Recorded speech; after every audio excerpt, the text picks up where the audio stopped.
ਔਰ ਉਹਨਾਂ ਨੇ ਇਹ ਵੀ ਕਿਹਾ ਕਿ ਤੁਸੀਂ ਇਸ ਢਾਬੇ ਨੂੰ ਜਾਂ ਇਸ ਆਪਣੇ ਬਿਜ਼ਨਸ ਨੂੰ ਬੰਦ ਕਰਾਉਣਾ ਕਿ ਕਿਸਾਨ ਅੰਦੋਲਨ ਦਾ ਹਿੱਸਾ ਬਣਨਾ।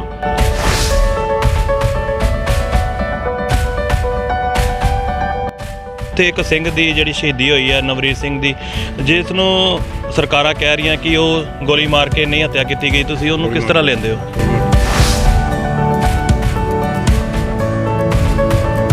ਟੀਵੀ ਦੇਖ ਰਹੇ ਸਾਰੇ ਸਰੋਤਿਆਂ ਨੂੰ ਵਾਹਿਗੁਰੂ ਜੀ ਕਾ ਖਾਲਸਾ ਵਾਹਿਗੁਰੂ ਜੀ ਕੀ ਫਤਿਹ। ਕਿਸਾਨੀ ਅੰਦੋਲਨ ਦੇ ਚੱਲਦੇ ਅੱਜ ਦਿੱਲੀ ਵਿਖੇ ਕੁੰਡਲੀ ਬਾਰਡਰ ਦੇ ਉੱਤੇ ਆਪਾਂ ਖੜੇ ਹਾਂ, ਜਿੱਥੇ ਇੱਕ ਹੋਟਲ ਰੇਲ ਪੰਜਾਬੀ ਢਾਬੇ ਵੱਲੋਂ ਲੰਗਰ ਲਾਇਆ ਗਿਆ, ਜਿਹੜਾ ਪਿਛਲੇ ਕਾਫੀ ਲੰਮੇ ਸਮੇਂ ਤੋਂ ਚੱਲ ਰਿਹਾ। ਆਓ ਆਪਾਂ ਉਹਨਾਂ ਵੀਰਾਂ ਨਾਲ ਗੱਲਬਾਤ ਕਰਦੇ ਹਾਂ ਤੇ ਉਹਨਾਂ ਤੋਂ ਪੁੱਛਦੇ ਹਾਂ, ਜਾਣਕਾਰੀ ਲੈਂਦੇ ਹਾਂ ਕਿ ਲੰਗਰ ਕਿਸ ਸੰਬੰਧ 'ਚ ਤੇ ਕਦੋਂ ਦਾ ਲਗਾਇਆ ਗਿਆ। ਵੀਰ ਜੀ ਵਾਹਿਗੁਰੂ ਜੀ ਕਾ ਖਾਲਸਾ। ਵਾਹਿਗੁਰੂ ਜੀ ਕਾ ਖਾਲਸਾ ਵਾਹਿਗੁਰੂ ਜੀ ਕੀ ਫਤਿਹ। ਕੀ ਨਾਮ ਹੈ ਜੀ ਤੁਹਾਡਾ? ਦਾਸ ਜਸਪਾਲ ਸਿੰਘ ਜਾੜਲੀ, ਜੋ ਜ਼ਿਲ੍ਹਾ ਸ਼ਹੀਦ ਭਗਤ ਸਿੰਘ ਨਗਰ ਹੈ, ਉਸ ਜ਼ਿਲ੍ਹੇ ਦੇ ਪਿੰਡ ਜਾੜਲੀ ਤੋਂ ਮੈਂ ਅਤੇ ਸੰਗਤਾਂ ਸਵੇਰੇ ਲਗਭਗ 500 ਪੇਟੀ ਪਾਣੀ ਦੀ ਲੈ ਕੇ ਇਸ ਅੰਦੋਲਨ ਦੇ ਵਿੱਚ ਪਹੁੰਚੇ ਸੀ। ਔਰ ਜੋ ਇਹ ਰੀਅਲ ਪੰਜਾਬੀ ਢਾਬਾ ਹੈ, ਇਸ ਦੇ ਨਾਲ ਜਦ ਤੋਂ ਤਕਰੀਬਨ 26 ਨਵੰਬਰ ਤੋਂ ਇਹ ਸਾਰਾ ਸਿੰਘੂ ਬਾਰਡਰ 'ਤੇ ਅੰਦੋਲਨ ਚੱਲ ਰਿਹਾ ਹੈ, ਜਦ ਤੋਂ ਹੀ ਸਾਂਝ ਬਣੀ ਹੋਈ ਹੈ। ਅਤੇ ਇਹ ਜੋ ਅੰਦੋਲਨ ਹੈ, ਇਸ ਅੰਦੋਲਨ ਦੇ ਬਾਰੇ ਦੇ ਵਿੱਚ ਤੁਸੀਂ ਸਭ ਜਾਣਦੇ ਹੋ ਕਿ ਅਸੀਂ ਪਹਿਲਾਂ 26 ਨਵੰਬਰ ਤੋਂ 2-3 ਮਹੀਨੇ ਪਹਿਲਾਂ ਬੜੇ ਸ਼ਾਂਤਮਈ, ਬੜੇ ਅਪੀਲ ਦਲੀਲ ਦੇ ਨਾਲ ਜਿਹੜੀਆਂ ਵੀ ਕਿਸਾਨ ਜਥੇਬੰਦੀਆਂ ਦੇ ਆਗੂ ਸਾਹਿਬਾਨ ਸਨ, ਉਹਨਾਂ ਦੇ ਦਿਸ਼ਾ ਨਿਰਦੇਸ਼ ਅਤੇ ਹੁਕਮਾਂ ਦੇ ਮੁਤਾਬਕ ਆਪਣੀਆਂ ਸਟੇਟਾਂ ਦੇ ਵਿੱਚ, ਖਾਸ ਕਰ ਪੰਜਾਬ ਦੇ ਵਿੱਚ ਰੇਲਾਂ ਰੋਕ ਛੱਡੀਆਂ, ਟੂਲ ਪਲਾਜ਼ੇ ਬੰਦ ਕਰ ਰੱਖੇ। ਔਰ ਜਦੋਂ ਸਾਡੀ ਇਸ ਸ਼ਾਂਤਮਈ ਅੰਦੋਲਨ ਦੀ ਆਵਾਜ਼ ਇਸ ਮੋਦੀ ਸਰਕਾਰ ਨੇ ਇੱਕ ਨਾ ਸੁਣੀ, ਤਾਂ 26 ਨਵੰਬਰ ਨੂੰ ਇੱਕ ਬਹੁਤ ਬੜਾ ਆਪਣੇ ਹੱਕਾਂ ਦੇ ਪ੍ਰਾਪਤ ਕਰਨ ਦੇ ਲਈ, ਉਹਨਾਂ ਕਾਲੇ ਕਾਨੂੰਨਾਂ ਨੂੰ ਰੱਦ ਕਰਵਾਉਣ ਦੇ ਲਈ ਕਾਫਲੇ ਟਰੈਕਟਰ ਟਰਾਲੀਆਂ ਦੇ ਰਾਹੀਂ ਦਿੱਲੀ ਵੱਲ ਨੂੰ ਚੱਲੇ। ਔਰ ਉਸ ਤੋਂ ਬਾਅਦ ਜੋ ਸ਼ੰਭੂ ਬਾਰਡਰ 'ਤੇ ਸਾਡੇ ਨਾਲ ਬੇਇਨਸਾਫੀ ਹੋਈ, ਉਸ ਦੀ ਗੱਲ, ਉਸ ਤੋਂ ਬਾਅਦ ਸਿੰਘੂ ਬਾਰਡਰ 'ਤੇ ਆ ਕੇ ਇੱਕ ਹਰਿਆਣੇ ਦੇ ਲੋਕਾਂ ਨੇ ਜੋ ਸਾਡੇ ਨਾਲ ਸਹਿਯੋਗ ਕੀਤਾ, ਅਸੀਂ ਉੱਥੇ ਉਹਨਾਂ ਦੇ ਲਈ ਸਦਾ ਹੀ ਰਿਣੀ ਰਹਾਂਗੇ। ਔਰ ਉਸ ਤੋਂ ਬਾਅਦ ਜੋ ਇਸ ਦਿੱਲੀ ਦੇ ਵਿੱਚ ਆ ਕੇ ਇਹਨਾਂ ਖਾਸ ਕਰ ਢਾਬੇ ਵਾਲਿਆਂ ਨੇ, ਔਰ ਉਹਨਾਂ ਦੇ ਵਿੱਚ ਆਪਣੇ ਆਪ ਦੇ ਵਿੱਚ ਇੱਕ ਮਿਸਾਲ ਹੈ, ਜੋ ਇਹ ਰੀਅਲ ਪੰਜਾਬੀ ਢਾਬਾ ਹੈ, ਜੋ ਗੋਲਡਨ ਹੱਟ ਦੇ ਨਾਂ ਦੇ ਤੌਰ 'ਤੇ ਆਮ ਤੌਰ 'ਤੇ ਪ੍ਰਚਲਿਤ ਹੈ।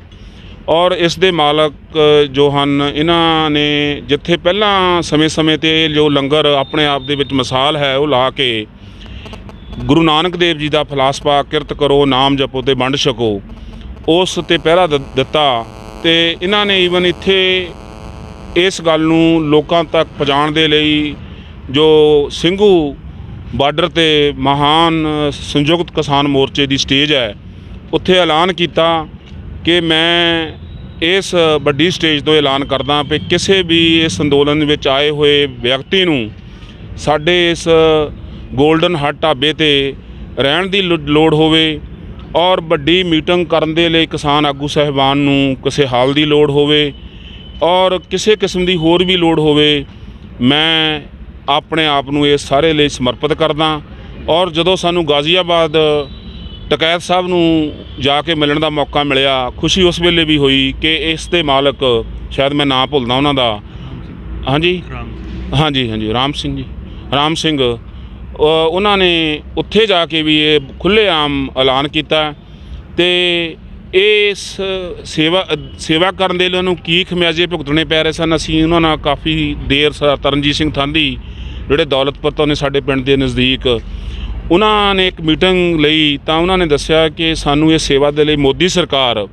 ਬਹੁਤ ਸਿੱਧੇ ਅਸਿੱਧੇ ਢੰਗ ਦੇ ਨਾਲ ਪਰੇਸ਼ਾਨ ਕਰ ਰਹੀ ਹੈ। ਔਰ ਉਹਨਾਂ ਨੇ ਇਹ ਵੀ ਕਿਹਾ ਕਿ ਤੁਸੀਂ ਇਸ ਢਾਬੇ ਨੂੰ ਜਾਂ ਇਸ ਆਪਣੇ ਬਿਜ਼ਨਸ ਨੂੰ ਬੰਦ ਕਰਾਉਣਾ ਕਿ ਕਿਸਾਨ ਅੰਦੋਲਨ ਦਾ ਹਿੱਸਾ ਬਣਨਾ। ਉਹਨਾਂ ਨੇ ਕਿਹਾ ਵੀ ਜਦ ਤੱਕ ਕਿਸਾਨ ਅੰਦੋਲਨ ਚੱਲੇਗਾ, ਮੇਰਾ ਢਾਬਾ ਚੱਲੇ ਨਾ ਚੱਲੇ, ਲੇਕਿਨ ਮੈਂ ਇਸ ਸਾਰੇ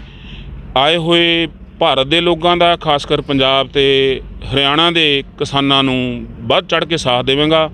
ਔਰ ਅੱਜ ਇਹ ਪ੍ਰਤੱਖ ਰੂਪ ਵਿੱਚ ਮਿਸਾਲ ਹੈ ਕਿ ਸੈਂਕੜੇ ਟਰਾਲੀਆਂ ਇਸ ਢਾਬੇ 'ਤੇ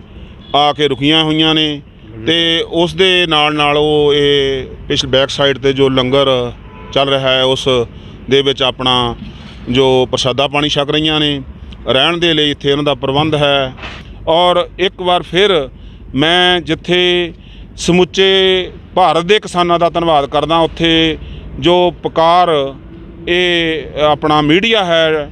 ਇਹ ਮੈਂ ਦੇਖ ਰਿਹਾ ਹਾਂ ਕਿ ਪਿਛਲੇ ਲਗਭਗ 26 ਨਵੰਬਰ ਤੋਂ ਜਦ ਤੋਂ ਦਿੱਲੀ ਵਿਖੇ ਇਹ ਅੰਦੋਲਨ ਚੱਲ ਰਿਹਾ ਹੈ, ਸਮੇਂ-ਸਮੇਂ 'ਤੇ ਜਾ ਕੇ ਇੱਕ ਆਪਣੀ ਨਿਰਪੱਖਤਾ ਦਾ ਸਬੂਤ ਦੇ ਕੇ ਵੱਡੀ ਡਿਊਟੀ ਜੋ ਲੋਕਤੰਤਰ ਦੇ ਵਿੱਚ ਇੱਕ ਪ੍ਰੈਸ ਦੀ ਬਣਦੀ ਹੈ ਉਹ ਨਿਭਾ ਰਹੇ ਨੇ। ਤੇ ਅੱਜ ਦੇਖੋ ਲਗਭਗ ਸਮਾਂ 8:30 ਦਾ ਹੋ ਗਿਆ, ਅੱਜ ਵੀ ਉਹ ਪੂਰੇ ਦਿਨ ਦੀ ਸੇਵਾ ਕਰਨ ਤੋਂ ਬਾਅਦ ਇਸ ਰੀਅਲ ਪੰਜਾਬੀ ਢਾਬੇ 'ਤੇ ਪਹੁੰਚੇ ਹੋਏ ਹਨ ਤੇ ਆਈ ਹੋਈ ਸੰਗਤ ਦੇ ਨਾਲ ਰੂਬਰੂ ਹੋ ਰਹੇ ਨੇ। ਇਸ ਜੋ ਇਹੋ ਜਿਹੇ ਲੋਕ ਸੇਵਾ ਕਰਦੇ ਨੇ ਉਹਨਾਂ ਨੂੰ ਵੀ ਇਸ ਦੇ ਨਾਲ ਬਲ ਮਿਲਦਾ ਹੈ। ਸੋ ਪਰਮਾਤਮਾ ਕਿਰਪਾ ਕਰੇ ਸਾਡੇ ਸਮੁੱਚੇ ਦੇਸ਼ ਦੇ ਲੋਕਾਂ ਨੂੰ ਇਹ ਜੋ ਅੰਦੋਲਨ ਚੱਲ ਰਿਹਾ ਹੈ ਉਸ ਵਿੱਚ ਵੱਧ ਚੜ੍ਹ ਕੇ ਇਹ ਸਾਥ ਦੇਣ ਦਾ। ਜਿਹੜਾ ਇੱਕ 26 ਤਰੀਕ ਨੂੰ ਰੋਡ ਮਾਰਚ ਕੱਢਿਆ ਜਾਣਾ ਸੀ ਉੱਥੇ ਦਿੱਲੀ ਦੀਆਂ ਸੜਕਾਂ ਤੇ, ਉੱਥੇ ਇੱਕ ਸਿੰਘ ਦੀ ਜਿਹੜੀ ਸ਼ਹੀਦੀ ਹੋਈ ਹੈ ਨਵਰੀਤ ਸਿੰਘ ਦੀ, ਜਿਸ ਨੂੰ ਸਰਕਾਰਾਂ ਕਹਿ ਰਹੀਆਂ ਕਿ ਉਹ ਗੋਲੀ ਮਾਰ ਕੇ ਨਹੀਂ ਹੱਤਿਆ ਕੀਤੀ ਗਈ, ਤੁਸੀਂ ਉਹਨੂੰ ਕਿਸ ਤਰ੍ਹਾਂ ਲੈਂਦੇ ਹੋ? ਬਿਲਕੁਲ ਜੀ, ਉਹ ਤਾਂ ਦੇਖੋ ਮੋਦੀ ਸਰਕਾਰ ਨੇ ਜਿਹੜਾ ਅੰਦੋਲਨ ਫੇਲ ਕਰਨ ਦੀ ਇੱਕ ਕੋਝੀ ਹਰਕਤ ਵਰਤੀ ਸੀ, ਉਹਦੇ ਵਿੱਚ ਇੱਕ ਗੋਲੀ ਚਲਾਉਣ ਦੀ ਨਹੀਂ, ਹੋਰ ਵੀ ਕਈ ਗੋਲੀਆਂ ਚਲਾ ਕੇ ਮੁੰਡੇ ਜ਼ਖਮੀ ਕੀਤੇ ਨੇ। ਇੱਕ ਸਾਡਾ ਜੋ ਸਾਥੀ ਸ਼ਹੀਦ ਹੋ ਗਿਆ ਇਸ ਮੋਦੀ ਦੀਆਂ ਜ਼ਿਆਦਤੀਆਂ ਦਾ, ਉਸ ਇੱਕ ਉਹ ਨਵਰੀਤ ਸਿੰਘ ਜਾਂ ਉਹ ਨੌਜਵਾਨ ਸਾਡਾ ਸਾਥੀ ਨਹੀਂ ਹੋਇਆ, 150 ਬੰਦਾ ਸ਼ਹੀਦ ਕਰ ਦਿੱਤਾ ਇਸ ਅੰਦੋਲਨ ਨੇ ਕੀਤਾ। ਉਸ ਦਾ ਟੋਟਲ ਜੋ ਜ਼ਿੰਮੇਵਾਰ ਹੈ ਮੋਦੀ ਸਰਕਾਰ ਹੈ। ਔਰ ਅਫਸੋਸ ਇਸ ਗੱਲ ਦਾ ਹੈ ਕਿ ਉਹਨਾਂ ਕਾਰਪੋਰੇਟ ਘਰਾਣਿਆਂ ਦੇ ਇੱਕ ਬੱਚੇ ਦਾ ਜਨਮ ਸੀ, ਉੱਥੇ ਜਾ ਕੇ ਤਾਂ ਇਹ ਵਧਾਈਆਂ ਦੇਣ ਜਾ ਸਕਦਾ ਹੈ, ਲੇਕਿਨ ਸਾਡੇ 150 ਬੰਦਾ ਸ਼ਹੀਦ ਹੋ ਗਿਆ, ਉੱਥੇ ਆਪਣੇ 4 ਸ਼ਬਦ ਵੀ ਨਹੀਂ ਕਹਿ ਸਕਦਾ। ਔਰ ਸਾਡਾ ਜ਼ਿਲ੍ਹਾ ਨਵਾਂ ਸ਼ਹਿਰ ਤੋਂ ਰਣਜੀਤ ਸਿੰਘ ਸਾਡੇ ਨਜ਼ਦੀਕ ਪਿੰਡ ਕਾਜਮਪੁਰ ਤੋਂ ਹੈ, ਉਸ ਨੂੰ ਜਿਸ ਕਦਰ ਇਹਨਾਂ ਨੇ ਆਪਣਾ ਲੋਕਤੰਤਰ ਦਾ ਹਸ਼ਰ ਘਾਣ ਕਰਕੇ ਕੁੱਟਿਆ ਮਾਰਿਆ, ਔਰ ਜਿਸ ਢੰਗ ਦੇ ਨਾਲ ਸਾਡਾ ਬਲੁੰਦਰਿਆ ਗਿਆ ਹਿਰਦਾ ਉਸ ਦੇ ਨਾਲ ਹਮਦਰਦੀ ਰੱਖਦਾ ਹੈ, ਉੱਥੇ ਸ਼ਰਮਸਾਰ ਵੀ ਕਰਦਾ ਹੈ ਇਸ ਮੋਦੀ ਸਰਕਾਰ ਨੂੰ ਕਿ ਉਹ ਇਹੋ ਜਿਹੀਆਂ ਗੱਲਾਂ ਨਾ ਕਰੇ, ਸਾਨੂੰ ਅਗਰੈਸਿਵ ਹੋਣ ਦਾ ਮੌਕਾ ਨਾ ਦੇਵੇ, ਸਾਨੂੰ ਸਾਡੇ ਸਬਰ ਨੂੰ ਨਾ ਪਰਖੇ ਔਰ ਸਾਨੂੰ ਸ਼ਾਂਤ ਰਹਿ ਕੇ ਇਹ ਸਾਰੇ ਅੰਦੋਲਨ ਨੂੰ ਸਾਡੇ ਜੋ ਮੰਗਾਂ ਹਨ ਉਹਨਾਂ 'ਤੇ ਗੌਰ ਕਰਕੇ ਕਾਲੇ ਕਾਨੂੰਨ ਰੱਦ ਕਰੇ। ਤੁਸੀਂ ਸਰਕਾਰ ਤੋਂ ਜਿਹੜਾ ਨਵਰੀਤ ਸਿੰਘ ਸ਼ਹੀਦ ਕੀਤਾ ਗਿਆ ਹੈ ਉਹਦੇ ਲਈ ਕੀ ਕਹਿਣਾ ਚਾਹੋਗੇ ਸਰਕਾਰ ਨੂੰ, ਕਿ ਉਹ ਕਿਸ ਤਰ੍ਹਾਂ ਇਹਨੂੰ ਹੈਂਡਲ ਕਰੇ, ਸ਼ਹੀਦ ਦਾ ਦਰਜਾ ਦੇ ਜਾਂ ਉਸ ਤੋਂ ਇਲਾਵਾ ਕੋਈ ਜਿਹੜੀ ਕਾਰਵਾਈ ਬਣਦੀ ਉਹ 'ਤੇ ਪਹਿਰਾ ਦਿੱਤਾ ਜਾਵੇ? ਦੇਖੋ ਜੀ, ਇਹ ਗੱਲਾਂ ਤਾਂ ਇੱਕ ਲੋਕਤੰਤਰ ਦੇ ਵਿੱਚ ਜਦੋਂ ਲੋਕ ਅੰਦੋਲਨ ਕਰ ਰਹੇ ਹੋਣ ਔਰ ਸਰਕਾਰ ਦੀ ਇਹ ਪਾਲਿਸੀ ਹੋਵੇ ਕਿ ਇਸ ਨੂੰ ਮੈਂ ਇਸ ਨੂੰ ਮੈਂ ਫੇਰ ਸਫਲ ਨਹੀਂ ਹੋਣ ਦੇਣਾ ਔਰ ਆਪਣੀਆਂ ਕੂਟਨੀਤੀਆਂ ਦੇ ਨਾਲ ਇਹ ਰੋਲ ਅਦਾ ਕਰਕੇ ਉਹ ਮੁੰਡਾ ਸ਼ਹੀਦ ਹੋ ਗਿਆ ਹੋਵੇ, ਉਹਨੂੰ ਤਾਂ ਸ਼ਹੀਦ ਦਾ ਦਰਜਾ ਵੀ ਦੇਣਾ ਚਾਹੀਦਾ ਹੈ। ਔਰ ਸਰਕਾਰ ਨੂੰ ਆਪਣੀ ਗਲਤੀ ਦਾ ਅਹਿਸਾਸ ਕਰਦਿਆਂ ਹੋਇਆਂ ਉਹਨੂੰ ਵੱਡੀ ਲੱਖਾਂ ਨਹੀਂ ਕਰੋੜ ਤੋਂ ਵੀ ਵੱਧ ਇਕਨੋਮਿਕਲੀ ਮਦਦ ਵੀ ਕਰਨੀ ਚਾਹੀਦੀ ਹੈ। ਔਰ ਉਸ ਪਰਿਵਾਰ ਦੀ ਹਿਫਾਜ਼ਤ ਦੇ ਲਈ ਬੇਸ਼ੱਕ ਉਹ ਯੂਪੀ ਦੀ ਸਰਕਾਰ ਹੋਵੇ, ਬੇਸ਼ੱਕ ਉਹ ਸੈਂਟਰ ਦੀ ਸਰਕਾਰ ਹੋਵੇ, ਉਸ ਨੂੰ ਗਾਹਾਂ ਦੇ ਕਿਉਂਕਿ ਬੱਚੇ ਦਾ ਵਿਆਹ ਹੋਇਆ ਸੀ ਹੁਣੇ ਹੀ, ਉਸ ਸਾਰੇ ਪਰਿਵਾਰ ਦਾ ਜੋ ਇੱਕੋ ਇੱਕ ਚਿਰਾਗ ਸੀ ਉਹ ਬੁਝ ਗਿਆ, ਉਸ ਦੇ ਲਈ ਹਰ ਇੱਕ ਸਹਾਇਤਾ ਕਰਨੀ ਚਾਹੀਦੀ ਹੈ। ਔਰ ਦੁਨੀਆ ਦੀਆਂ ਜੋ ਸ਼ੁਭ ਸ਼ਾਮਾਂ ਹਨ, ਜੋ ਦੁਆਵਾਂ ਹਨ ਉਸ ਪਰਿਵਾਰ ਦੇ ਨਾਲ ਹਨ ਅਤੇ ਉਸ ਨੌਜਵਾਨ ਦਾ ਵੀ ਬੜਾ ਮਨ ਦੇ ਵਿੱਚ ਸਤਿਕਾਰ ਹੈ। ਬੇਸ਼ੱਕ ਉਸ ਦੀ ਘਾਟ ਤਾਂ ਪੂਰੀ ਨਹੀਂ ਹੋ ਸਕਦੀ, ਪਰ ਉਸ ਦਾ ਨਾਂ ਦੁਨੀਆ ਰਹਿੰਦੀ ਤੱਕ ਜਗਦਾ ਰਹੇਗਾ, ਯਾਦ ਕਰੇਗੀ ਜਿਸ ਨੌਜਵਾਨ ਨੇ ਇਸ ਅੰਦੋਲਨ ਦੇ ਵਿੱਚ ਸ਼ਹੀਦੀ ਜਾਮ ਪੀ ਕੇ ਇਸ 26 ਜਨਵਰੀ ਵਾਲੇ ਦਿਨ ਨੂੰ ਹੋਰ ਵੀ ਇੱਕ ਆਪਣੇ ਆਪ ਦੇ ਵਿੱਚ ਮਿਸਾਲ ਬਣਾ ਕੇ ਪੇਸ਼ ਕੀਤਾ ਹੈ।